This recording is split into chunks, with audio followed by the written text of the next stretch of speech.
it burns, this is from a stove, and all sorts of interesting things. I think I'm going to just skip right into questions because it's such a broad topic, I don't even know where to start. So, we got 20 minutes. Medicinal uses of cannabis. Are there any medicinal uses to the undecarboxylized or the still acid forms of cannabis? Okay, well, I'll back up a bit. In the raw plant, we've talked in class about decarboxylizing. In the raw plant, you have THC acid, CBD acid, CBN acid. I'm not sure if all the cannabinoids have what they call a precursor kind of acid form, but at least those three do. There's various ways that those acids will convert to THC, CBD, and CBN. They are slightly distinctly different chemical structures, but THC, CBD, and CBN are all very quickly and easily absorbed and have, in some sense, quite a bit different effect. They have different boiling temperatures. I don't know exactly what they are. But to convert THC acid over to THC, we cook it for 30 minutes at 300 degrees in an oven before we put it into an oil.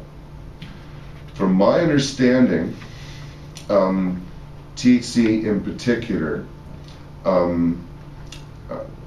is much more of an antibiotic when it's in its acid form than it is as THC. I am not familiar with any studies comparing CBD acid to CBD. Through my own experience and stuff I've read from history and stuff I've read online, because there's so many ways to cook it into so many different, oils and waters and alcohols and different chemicals before absorbing it. It would be really hard to even isolate CBD acid to test it against CBD. I'm sure they can do that in the laboratory. The pain-killing effects of THC are much greater than THC acid, and so, to my knowledge, the muscle relaxing effects are also much greater when the acid has been converted over. I would assume the same is for CBD as for THC. But I know very well that just the raw bud, without cooking it, has medicinal benefits. I've heard historically of herpes being cured by applying the bud right on herpes sores. If you get a cut, if you're bleeding profusely and you don't have bandages or anything like that, and you got a bud, the best thing that you can do is actually break that bud up and just clump it right on there, like a poultice plant material. The antibiotic effects will kill any infections and keep it from getting infected until you can properly put something on it. And that's the antibiotic effects that come from the THC acid, completely unconverted to THC.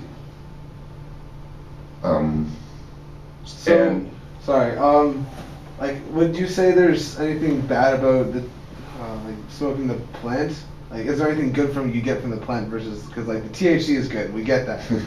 But as for the rest of the crap you're smoking, does that have anything good? There are some things that you're inhaling that aren't very good for your lungs and throat. I can't deny that. Yeah, how bad they are compared to how much your body flushes those things out is controversial. Many science reports suggest that for all the tar and shit that you inhale, your lungs clean themselves out to actually your alveoli, these little bubbles in your lungs, actually open up to allow more THC laden oxygen in there. which is why you're coughing from smoking, because your lungs are trying to open up usually so much. And it's why, like, you know, if you smoke pot, even sometimes after you're smoking, your lungs are still trying to open up, and you'll start horking up like green monsters because they've been living down there, and it just really loosens it up. But I've seen a person with AIDS in the hospital. Literally, they told him to go home and die. So his friends just were like, okay, if he's going down stoned, right? So they just kept feeding him joints and started doing okay, started eating, and then like 2 weeks after being at home smoking joints, he started like horking up some nasty shit. And then 4 weeks after that, 6 weeks after being sent home to go to die, the guy was running around town like fucking, yeah, like he was a kid again, just, oh my god, here I am, just, it's really kind of cool. You know, it depends a lot on what you're smoking too, because if you got something that was sprayed with paraquat from Mexico in the 70s, Really? kids might be deformed, because they did some nasty shit in the 70s with chemicals down there. There was a hand back there, Kristen, and I know I'm not fully answering everything, but I'll come back to you. It's along Kristen's lines. I'm just curious then if Rick Simpson's hemp oil, as it doesn't seem to be decarboxylized, is primarily THC acid. Well, that would be a perfect example of. Is it the case they're putting it on the inside of the mouth? And so I guess is it the case then if direct entrance into the bloodstream can be affected positively in a medicinal way? I mean, they're not using it topically for an analgesic or anything, right? They're actually curing cancer and stuff with it. So I'm just wondering, like, is the effect different because it's separated from the plant, or what's the specifics there? What's making that work? I thought it was activated because it required heat, like you cook it in alcohol. For several days. And this is the thing about a lot of recipes like Rick's that you read, like, and the one that we used to use at the Buyers Club before we started testing with Dr. Hornby, right? You know, like, everybody has a way of trying to cook it so that you bring, we all sort of know the temperature's got to be up high but not too high, and we don't, or for how long. Rick's recipe, as many others, you know, like cooking it in a frying pan right on the oven, like they attempt to bring it up, and I have no doubt that some decarboxylizing is occurring. As we've learned, we've done testing with Dr. Hornby 3 times in Vancouver, and each time we kind of bump the temperature up a little bit higher for a little bit longer, and have now got to the point where we've got what we believe is the, you know, optimum conversion over. But, you know, we were having good effects from our cookies a long time ago when I used very rudimentary methods. We've just been getting better. And because the combination of THC acid and THC and the other cannabinoids in their acids is going to help. It's more a matter of trying to, you know, maximize the efficient use of the cannabinoids, which is what we've hopefully learned to do.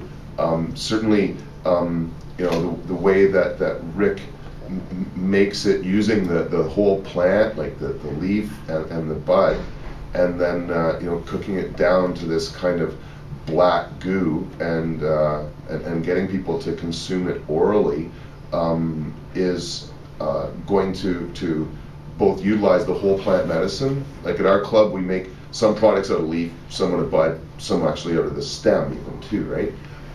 Whereas his recipe mixes it all together, which I think is actually quite wonderful in some ways. But it would probably have a pretty good high THC content. So it would be mostly like our canoil, which is, you know, made out of bud. And the difference between Rick Simpson really and